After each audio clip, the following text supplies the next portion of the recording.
ऋषि जी ने हरियाणा के सीएम नायब सैनी जी को फ़ोन किया कि जी दिल्ली में जो यमुना का पानी आ रहा है उसमें अमोनिया बहुत ज़्यादा है, आप कृपया या तो अमोनिया कम करिए या एक्स्ट्रा पानी दे दीजिए ताकि हम उसको अमोनिया को डाइल्यूट कर सकें, एक्स्ट्रा साफ़ पानी दे दीजिए।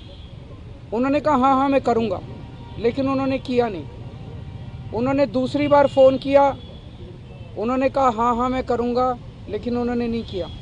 आतिशी जी ने तीसरी बार फ़ोन किया, फिर उन्होंने एश्योर किया और उसके बाद उन्होंने आतिशी जी के फ़ोन उठाने बंद कर दिए। 3 बार वो लाइन पे आए और उसके बाद उन्होंने कुछ नहीं किया और उन्होंने आतिशी जी के फ़ोन उठाने बंद कर दिए। आतिशी जी ने पंजाब के सीएम भगवंत मान जी से मदद मांगी। भगवंत मान जी ने भी फिर फ़ोन किए सीएम हरियाणा को कि दिल्ली में पानी प्लीज़ साफ़ भेज दीजिए। हाँ हाँ मैं करूँगा। भगवंत मान जी ने कई बार कॉल किया उनको, कई बार, और हर बार हरियाणा के सीएम ने एश्योर किया, लेकिन कोई उसका नतीजा नहीं निकला। अमोनिया बढ़ता गया और दिल्ली के अंदर वाटर ट्रीटमेंट प्लांट एक एक करके बंद होने चालू हो गए। दिल्ली के चीफ सेक्रेटरी ने हरियाणा के चीफ सेक्रेटरी को कई बार फ़ोन किया इस दौरान और उनसे कहा कि आप इसके बारे में कुछ कीजिए, पानी छोड़िए, या तो एक्स्ट्रा पानी छोड़िए या अमोनिया कम कीजिए। जो चीफ सेक्रेटरी हरियाणा ने कहा वो बहुत शॉकिंग था। उसने कहा जी ये निर्णय टॉप पॉलिटिकल लेवल पे लिया गया है, आप सीएम दिल्ली को बोलिए सीएम हरियाणा से बात करें। तब हमें पहली बार लगने लगा कि ये पॉलिटिकल कॉन्स्पिरेसी चल रही है चुनाव को इन्फ्लुएंस करने के लिए।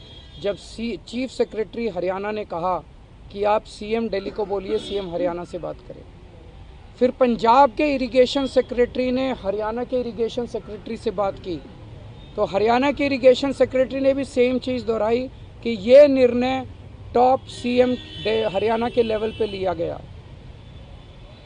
इसका मतलब ये पॉलिटिकल कॉन्स्पिरेसी थी। दिल्ली के अंदर जहरीला पानी भेज के दिल्ली के वाटर ट्रीटमेंट प्लांट बंद करके आधी दिल्ली को प्यासा मारने की। 15 जनवरी के बाद से जो हुआ वो बहुत ही चौंकाने वाला। उसके बावजूद भी पंजाब सीएम, दिल्ली सीएम चुप रहे, उन्होंने इस मुद्दे को शोर नहीं किया। हम चाहते थे कि बातचीत से मुद्दा सुलझे, लेकिन 15 जनवरी को दिल्ली अमोनिया लेवल 3.2 ppm पहुंच गया और फिर उसके बाद आप अगर देखेंगे धीरे धीरे रोज बढ़ना चालू हुआ और 26 जनवरी को ये 7 ppm पहुंच गया। तब लगने लगा कि ये बहुत खतरनाक खेल खेल रहे हैं बीजेपी वाले हरियाणा सीएम के ज़रिए। 27 जनवरी को जब कोई चारा नहीं बचा तो आतिशी जी ने प्रेस कॉन्फ्रेंस करके पूरे देश को बताया कि किस तरह से दिल्ली के अंदर जहरीला पानी भेजा जा रहा है और दिल्ली को या तो जहरीला पानी देके एक बहुत बड़े स्तर के ऊपर हेल्थ क्राइसिस क्रिएट किया जाएगा, फेटल भी हो सकता है, और या हमारे वाटर ट्रीटमेंट प्लांट बंद करने। इसका उनका मकसद था कि दिल्ली के अंदर आर्टिफिशियल वाटर स्कैसिटी क्रिएट हो जाएगी तो आम आदमी पार्टी के ऊपर इसका ठीकरा फोड़ा जाएगा कि आम आदमी पार्टी से पानी नहीं दिया जा रहा। 27 जनवरी को ये शोर किया और आज पानी 2.1 ppm आ गया। तो भाई साहब इन्हीं के हाथ में था सब कुछ, ये कर सकते थे। जानबूझ के अमोनिया बढ़ा रहे थे, जानबूझ के अब अमोनिया अपने आप कम हो गया और दिल्ली के लोगों को अब मिलने लग गया।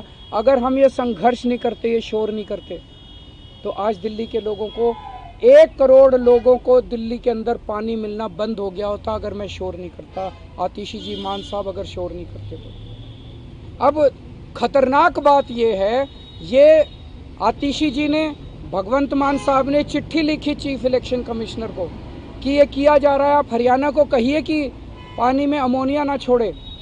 इलेक्शन कमीशन ने कोई संज्ञान नहीं लिया उसका। ये मिल के आए, इलेक्शन कमीशन ने उस पर कोई ऑर्डर पास नहीं किया हरियाणा सीएम को कि भाई आप पानी ठीक छोड़िए। मेरे को नोटिस दे दिया चीफ इलेक्शन कमिश्नर ने, आपके खिलाफ आवाज़ उठाने के लिए क्यों ना कार्रवाई की जाए। मैंने दिल्ली के अंदर एक बहुत बड़ा वाटर क्राइसिस होने से बचाया, मैंने शोर किया। हमारे शोर करने से, संघर्ष करने से आज दिल्ली के लोगों को साफ पानी मिलने लगा है और पूरा पानी मिलने लगा है। आज दिल्ली के अंदर वाटर ट्रीटमेंट प्लांट चलने लग गए हैं और मेरे को ही नोटिस दे रहे हैं, मुझे ही सज़ा देने की धमकी दी जा रही है। तो मैं ये कहना चाहता हूँ, पूरा देश देख रहा है, अगर ये इलेक्शन हमारे हिसाब से हरियाणा के चीफ मिनिस्टर नायब सैनी दिल्ली को जहरीला पानी भेजने के लिए और दिल्ली के अंदर आर्टिफिशियल वाटर क्राइसिस क्रिएट करने की कोशिश करने के लिए उन्होंने अपराध किया है, उनके खिलाफ एफआईआर दर्ज की जाए। उनके खिलाफ एफआईआर ऑर्डर करने की बजाय, उनके खिलाफ एक्शन लेने के बजाय, उनको ऑर्डर देने की बजाय कि आप साफ पानी भेजिए, इलेक्शन कमीशन मेरे पीछे पड़ गया है। केजरीवाल के खिलाफ एक्शन क्यों ना लिया जाए? केजरीवाल के खिलाफ एक्शन क्यों ना लिया जाए? अगर इलेक्शन कमीशन ने इसके ऊपर कार्रवाई नहीं की, आने वाले समय के अंदर पूरे देश के अंदर ये बड़ा घातक होगा। इसका मतलब जिस स्टेट से दूसरे स्टेट में पानी आ रहा है, और अगर जो उस स्टेट में चुनाव है तो ये वाला स्टेट पानी रोक देगा और यहाँ पे वाटर क्राइसिस हो जाएगा और चुनाव इन्फ्लुएंस किए जा सकते हैं। ये बहुत ही क्रिटिकल पल है, इसको नॉर्मलाइज नहीं किया जा सकता कि एक स्टेट, बहुत सारे स्टेट्स ऐसे हैं देश भर में, यहाँ से पानी यहाँ जाता है, यहाँ से पानी यहाँ जाता है, यहाँ से पानी यहाँ जाता है। जिस स्टेट के अंदर दूसरे स्टेट से पानी आता है, अगर उस स्टेट में चुनाव है तो इसका मतलब यहाँ से पानी रोक दो, वहाँ के लोगों में त्राही त्राही मच जाएगी और चुनाव जो है वो सारे इन्फ्लुएंस हो जाएंगे। ये चल क्या रहा है? ये तो बेहद खतरनाक है। और चुनाव आयोग जो है वो कहते हैं ना, शूटिंग द मैसेंजर, हमने शोर किया, हमने संघर्ष किया, हमें शूट करने में लगे हुए हैं। पूरे दिल्ली के अंदर खुलेआम पैसे बट रहे हैं, पूरे दिल्ली के अंदर खुलेआम सामान बट रहे हैं, पूरे दिल्ली के अंदर खुलेआम जूते बट रहे हैं, जैकेट बट रहे हैं, शॉल बट रहे हैं, साड़ियाँ बट रही हैं, सब कुछ बट रहा है, लेकिन चुनाव आयोग को दिखाई नहीं दे रहा। कह रहे हैं सबूत नहीं है। आपके सारे टीवी चैनल्स के अंदर लोग आके माइक पे बोल रहे हैं, हाँ जी मैं शॉल ले आया, हाँ जी मैं 1100 रुपये ले आया, हाँ जी मैं ये ले आया, वो ले आया। चुनाव आयोग चुप बैठा है। तो ये चुनाव आयोग जो है, ये भारत के इतिहास में अगर इन्होंने कुछ नहीं किया, पूरी दुनिया के अंदर भारतीय चुनाव आयोग एक मिसाल के, एग्जाम्पल के, उदाहरण के रूप में पेश किया जाता है कि इतना बड़ा चुनाव कराता है। लेकिन अगर इस चुनाव आयोग ने कोई ठोस कदम नहीं उठाए और बीजेपी के खिलाफ एक्शन लेने की हिम्मत नहीं दिखाई, तो पूरी दुनिया के अंदर भारतीय जनतंत्र बदनाम होगा, पूरी दुनिया के अंदर चुनाव आयोग, भारत का चुनाव आयोग बदनाम होगा। मुझे धमकी दी जा रही है, आपके खिलाफ एक्शन ले लेंगे, आपके खिलाफ एक्शन ले लेंगे। दिल्ली के लोगों को साफ पानी पिलाने के लिए और भारतीय जनतंत्र को बचाने के लिए मुझे कड़ी से कड़ी सज़ा, जो भी असंवैधानिक और इलीगल सज़ा सुनाई जाएगी, वो सज़ा मैं खुली बाहों के साथ में स्वागत करता हूँ। सज़ा का मुझे कोई उस बात का दुख नहीं है। अभी हम सब लोग जा रहे हैं उनको चुनाव आयोग को चिट्ठी देने के लिए। हमने टाइम नहीं लिया है, हम मानते हैं, लेकिन अगर वो मिलेंगे तो अच्छी बात है, नहीं भी मिलेंगे तो भी हम उनके गेट पे अपना जवाब दे के आ जाएंगे। साथ में हम अपनी 3 बोतलें भी ले जा रहे हैं पानी की, 7 ppm पानी की।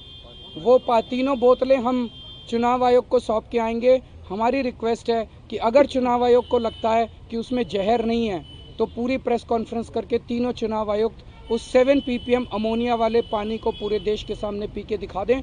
मेरे को जो सज़ा देनी है आप सज़ा दे दीजिएगा।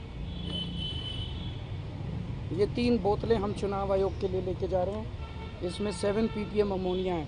चुनाव आयोग इस पानी को पूरे देश के सामने, मुझे पता चला है 12 बजे चुनाव आयोग की प्रेस कॉन्फ्रेंस है, उस प्रेस कॉन्फ्रेंस में ये चुनाव आयोग पानी पी के दिखा दे। बहुत बहुत शुक्रिया।